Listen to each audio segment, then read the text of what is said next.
Bonjour et bienvenue sur cette nouvelle vidéo. Combien de calories avez-vous réellement besoin pour prendre de la masse? On va essayer de répondre à cette question avec trois axes différents. Première chose, les différentes approches qui peuvent exister et ou leurs avantages, inconvénients. En deuxième point, ce que nous dit la science autour de la prise de masse, de la nutrition pour la prise de masse. Et on terminera évidemment par qu'est-ce que vous pouvez faire dans la pratique, qu'est-ce que je vous conseille de faire dans la pratique pour optimiser votre prise de masse. Avant de commencer, je vais me présenter, je m'appelle Clovis Williams, je suis coach sportif, diététicien présent sur les réseaux au nom de The French King. Mon objectif, accompagner des personnes dans leur transformation physique afin de perdre un maximum de gras ou prendre un maximum de muscles.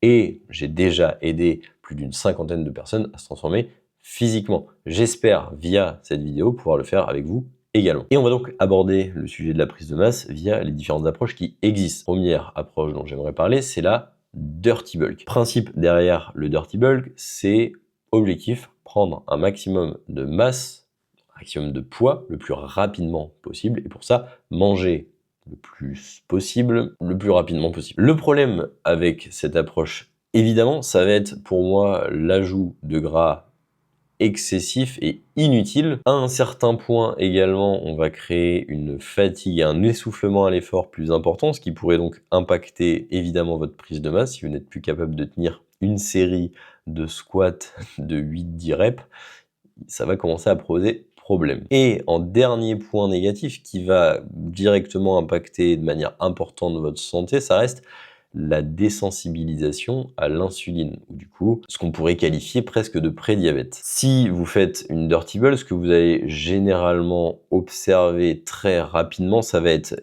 une diminution de l'appétit, déjà due à gras excessif, et également à du coup la sensibilité à l'insuline qui sera moins importante, possiblement moins d'anabolisme lié du coup aux hormones qui vont être potentiellement un petit peu moins bien sécrétées et peut-être transformées.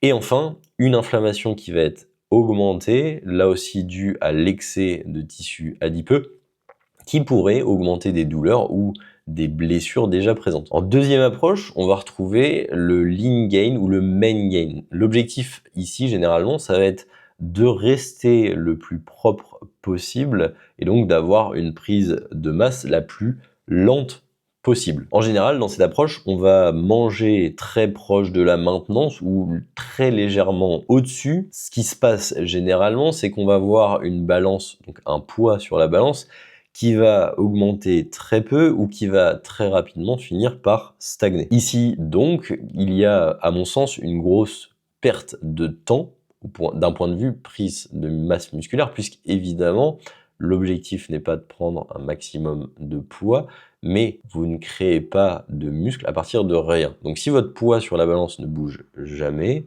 il faudrait potentiellement se remettre en question sur le fait de prendre de la masse ou non. Enfin, la dernière approche, ça va être le surplus basé sur des observations et des données. Et c'est, à mon sens, probablement l'une des meilleures approches. L'objectif ici donc, à l'inverse des deux autres, c'est appliquer, oui, certes, un surplus, mais un surplus qui va être intelligemment mis en place à partir de données que vous avez traquées en amont. Par exemple, vos performances à la salle, votre shape, votre poids, et d'autres données éventuelles qui pourraient vous aiguiller sur le fait d'augmenter vos calories, ne pas les bouger ou pourquoi pas même les diminuer à certains moments. Objectif ici donc, prendre du muscle en acceptant évidemment une part de prise de gras, mais à la meilleure vitesse possible afin d'optimiser le processus. Maintenant que vous avez les différentes approches, regardons ce que dit la science autour de la nutrition pour la prise de masse. Pour le cas numéro 1, on va regarder ce qu'on a comparé lorsqu'on regardait maintenance versus surplus. La plupart des études, elles nous montrent quand même que lorsqu'on met un surplus en place ou lorsque les personnes sont en maintien, il y a une prise de masse musculaire qui est bien plus importante chez les personnes en situation de surplus, peu importe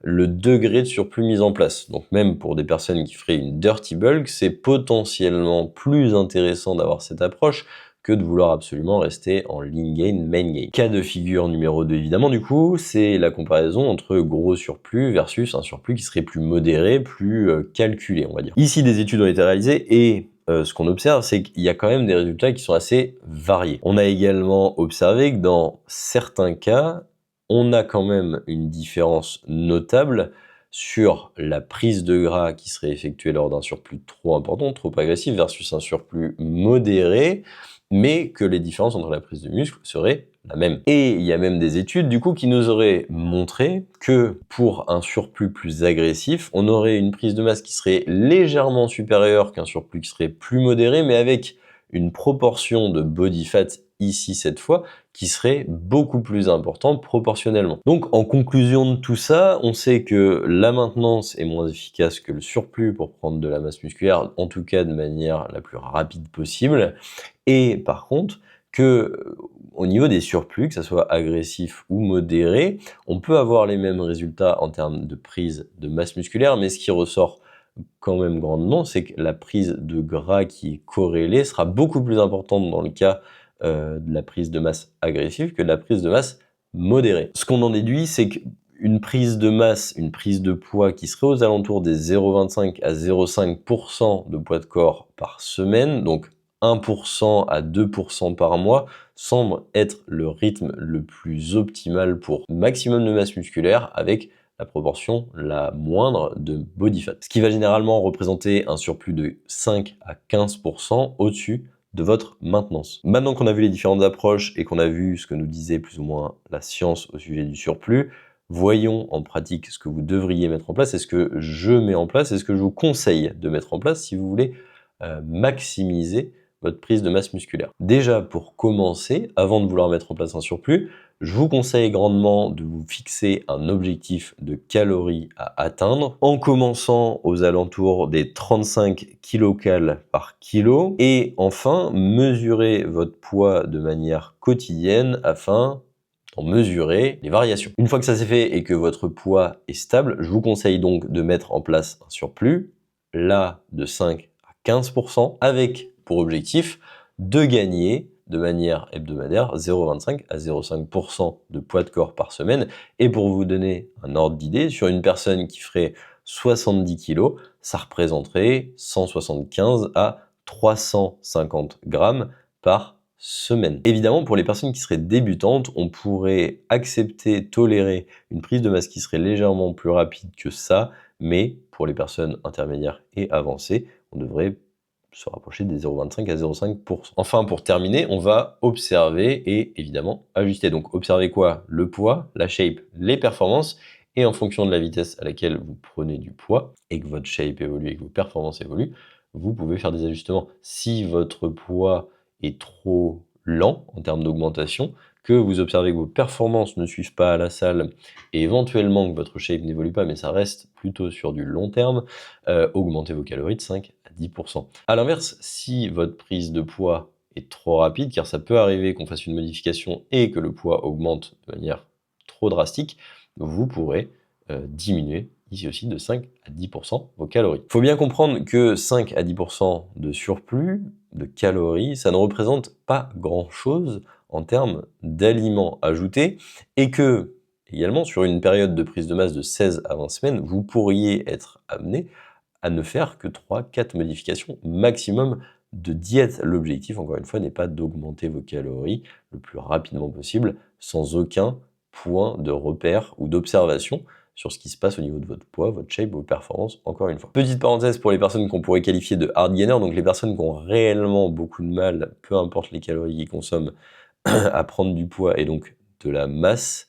N'ayez pas peur de pousser les calories plus haut que ce que je vous ai conseillé dans cette vidéo. Et n'ayez pas peur également de prendre du gras, car vous êtes des personnes qui généralement ont tendance à sécher très facilement. Donc prolongez vos périodes de surplus, n'ayez pas peur d'être un peu plus gras que la moyenne sur vos prises de masse, et vous me remercierez lors de votre prochaine sèche. Petit message pour les personnes qui seraient avancées ou futurs compétiteurs, soyez patient et avancez le plus lentement possible. Vous m'en remercierez également sur votre prochaine cut quand vous n'aurez pas à tirer indéfiniment votre sèche. On arrive au terme de cette vidéo, et si prendre de la masse vous paraît encore trop compliqué, ce que je peux comprendre, on peut réserver un call ensemble via le lien Calendly qui est en description. Vous pouvez également m'ajouter ou me suivre sur Instagram via le lien en description. Ça vous permettra d'avoir des réels éducatifs, mais également la possibilité de m'envoyer un message pour me poser des questions. Merci à vous, à bientôt.